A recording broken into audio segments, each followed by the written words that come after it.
From the bustling urban expanse of Ceridon, cradled among the gleaming edifices of glass and steel that seemed to stretch endlessly towards the sky, a wave of collective excitement swept through the populace of the Unified Regions of Yorin as they huddled around their vintage television sets. This was a landmark event, one that echoed through the many realms of Zephyr, for today commemorated the inaugural manned space voyage by the Unified Regions of Yorin, setting its sights on the maroon celestial body that orbited their planet, a milestone that was destined to be immortalized in the chronicles of Zephyrian lore, a saga to be recounted for eons.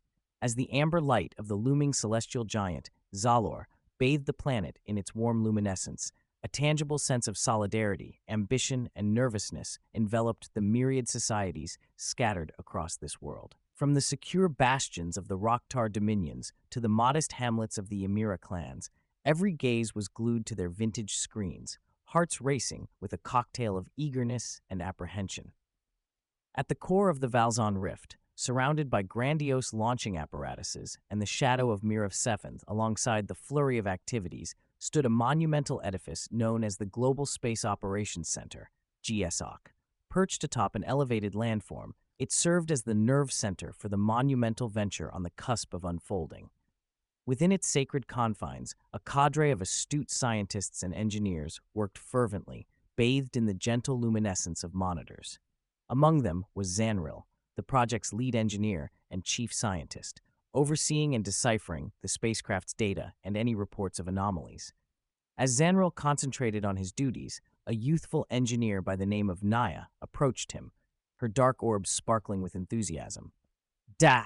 She hesitated momentarily, her cough briefly interrupting her, with a touch of embarrassment manifesting as her violet skin blushed to a deeper shade. She resumed, "Hanjel Varric, sir. The propulsion system's metrics appear promising. We are aligned for an optimal thrust force during the takeoff." Zan'ril laughed softly, nodding, his mandibles clicking in affirmation. "Stellar work, Naya. Your meticulousness is praiseworthy, yet our vigilance must remain intact. The fruition of this mission relies on the seamless operation of each component." Zan'ril stressed the word seamlessly as memories of past failures flickered through his mind. Naya's sensory filaments quivered with anticipation. "Certainly, sir. We shall not disappoint you," she stated, offering a smile before respectfully lowering her head and returning to her station. Crossing her path, another team member, the seasoned engineer Drox, approached with a look of concern deeply etched on his visage. "Hey, Chief," he began, his tone imbued with a sense of urgency. "A slight inconsistency has been detected in the navigation system. It's minor, but a diagnostic check is advisable." Zan'ril's sensors twisted in concern. "Concur. Initiate the diagnostic and report the outcomes to me." Drox gave a brief nod, then scurried off to execute his directives. Zan'ril redirected his focus towards the control panel, his thoughts swirling with calculations and backup plans to guarantee the project's triumph. Then, moments before the scheduled launch, Zan'ril addressed his crew. "We stand on the brink of a historic juncture, comrades. The gaze of our entire nation and beyond rests upon us. Let us ascend to this challenge and inscribe our legacy."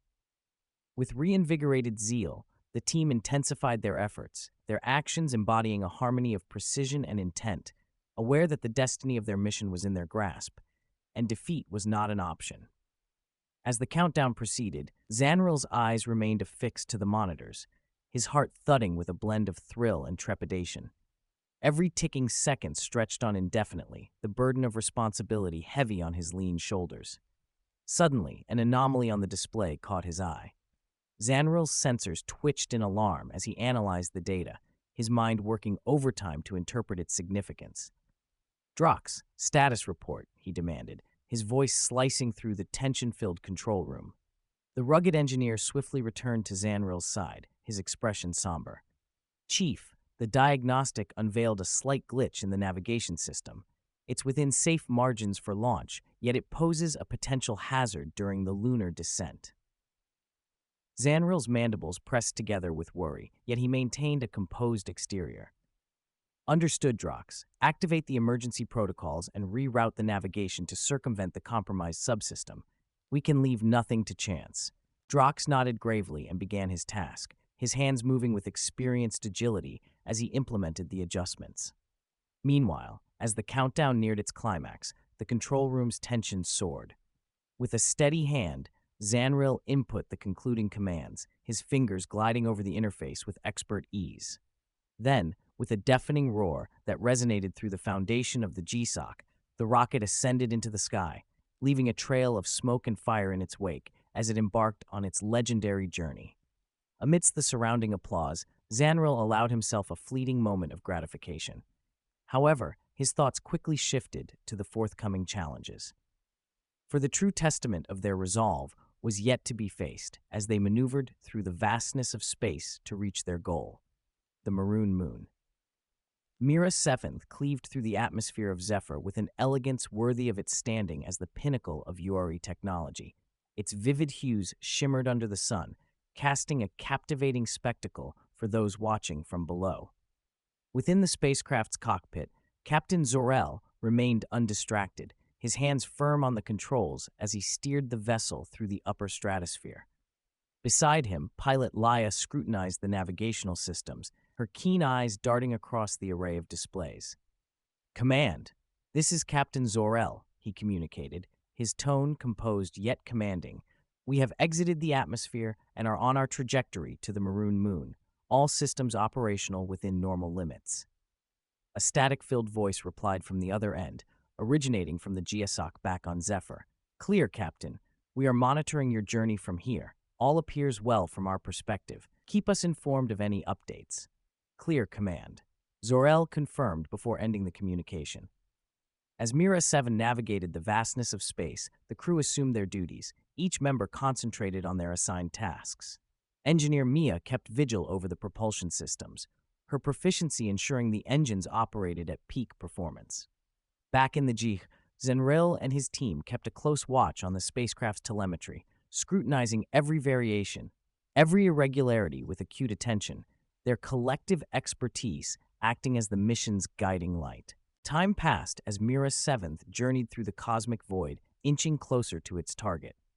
The crew remained alert, a mixture of excitement and nervousness palpable in anticipation of the unknown. Then, as they approached the orbit of the maroon moon, an abrupt disturbance shook the spacecraft, setting off alarms throughout the cockpit. "Pilot, what's happening?" Zan'ril demanded, his eyes locked onto the navigation displays. Leah's hands moved rapidly over the controls, her brow furrowed in focus. "We've hit some unexpected space turbulence, Captain. It's knocked us off our planned path." Zan'ril's mandibles twitched in annoyance, yet he kept his composure. "Activate the manual override, Laya. Let's correct our trajectory and assess the situation." With skilled precision, Laya adjusted the spacecraft's course, her actions quick and decisive. Gradually, the vessel stabilized, continuing its approach toward the maroon moon. Meanwhile, at the GSOC, Zan'ril watched intently as the telemetry data confirmed the successful realignment of the spacecraft's path. A sigh of relief escaped him, mixed with the acknowledgement that the mission's hardest part was still ahead. "Command, this is Captain Zan'ril," he broadcasted, his voice resolute. "We've experienced turbulence, but have regained spacecraft control, proceeding with caution toward the maroon moon." "Understood, Captain," the reply came. "Keep a close watch on the situation. We're relying on you." With their training and experience guiding them, Zan'ril and his crew pressed forward, their determination undiminished as the crimson sphere of the maroon moon grew larger in their view. As Mira VII neared the lunar surface, the crew prepared for the mission's most critical phase, descent and landing. Inside the cockpit, the atmosphere was charged with intense concentration as Captain Zan'ril and pilot Laya focused on their instruments, each action deliberate and precise. "Engineering, report on the propulsion systems," Zan'ril requested, his voice cutting through the silence. Engineer Mia's reply came through the intercom. "Propulsion systems are green, Captain. Thrusters ready for descent." Zan'ril nodded, then returned his attention to the task at hand. Outside, the moon's surface approached, its desolate landscape coming into clearer view with every second. But as they commenced the final descent, a sudden alert sounded from the control panel, signaling a critical fault in the landing apparatus. "Captain, we have an issue," Laya announced, urgency evident in her tone. "The landing gear isn't deploying. It could compromise our landing. Zor-El's mandibles tightened as he evaluated their options. Is manual override possible? Laya worked feverishly at the controls, attempting to override the malfunction. I'm on it, but the system isn't responding. We're descending rapidly. In the GSOC, Zan'ril and his team watched in tense silence as the situation deteriorated. The data before them painted a grim picture, and the possibility of a successful landing was quickly diminishing. Command, this is Captain Zor-El. His voice came through, grave and determined. We're facing a critical issue with the landing gear, attempting to regain control, but our situation is worsening. The control room was enveloped in a palpable tension as the reality of the predicament became clear. Failure loomed as a real possibility, a scenario they had desperately hoped to avoid. As Mira VII hurtled towards the moon's surface, Zor-El and his crew braced for impact, their commitment unwavering in the face of this ultimate test. The spacecraft made contact with the lunar surface, the landing gear straining under the force, but managing to hold just enough to prevent a disastrous outcome. Inside the cockpit, Zor-El and Laya exhaled deeply, relief mingling with disbelief. We've landed, Zor-El whispered, a mix of fatigue and wonder in his voice. Laya nodded, her hands still shaking as she let go of the controls. By a narrow margin, but we're here. As they stepped out onto the alien terrain of the maroon moon, they were met with a landscape of stark beauty, craters and rugged cliffs under the dim light of Zalor.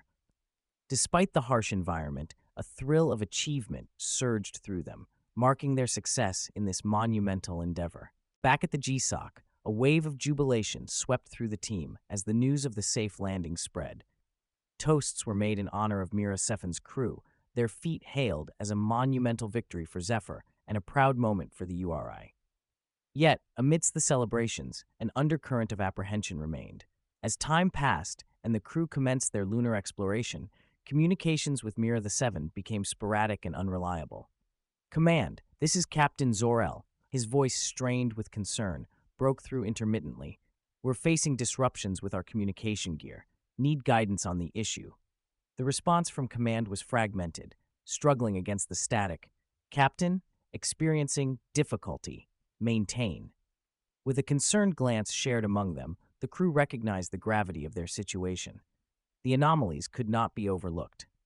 Persist, Mia, Zor-El urged, his tone laden with urgency. We must keep our line open with command at all costs. At the GSOC, Zan'ril and his team endeavored to isolate the cause of the communication breakdown. Despite their efforts, re-establishing a stable connection with Mira VII proved elusive, leaving them grappling with uncertainty and frustration. We've lost contact, announced a technician, the tension in his voice unmistakable. No response from the spacecraft. Zan'ril's sensors vibrated with concern as he surveyed the silent monitors before him. The bustling command center had grown ominously quiet, the absence of communication from Mira VII casting a shadow over the entire operation. Keep trying to re-establish communication, Zan'ril commanded, his voice firm amid the rising anxiety. We cannot lose touch with the crew. Not now. But as minutes turned to hours, the silence persisted, a sobering reminder of the vast and unpredictable nature of space exploration. The team at the GSC faced an anxious wait, hope mingling with fear, as the fate of the courageous crew hung in the balance, far from the familiar confines of Zephyr. That is the end of Part 1 of Aliens' First Contact with Humans. If you enjoyed the video, make sure to give it a like so YouTube's algorithm will push my content. If you want to see Part 2, make sure to subscribe. Have a good day.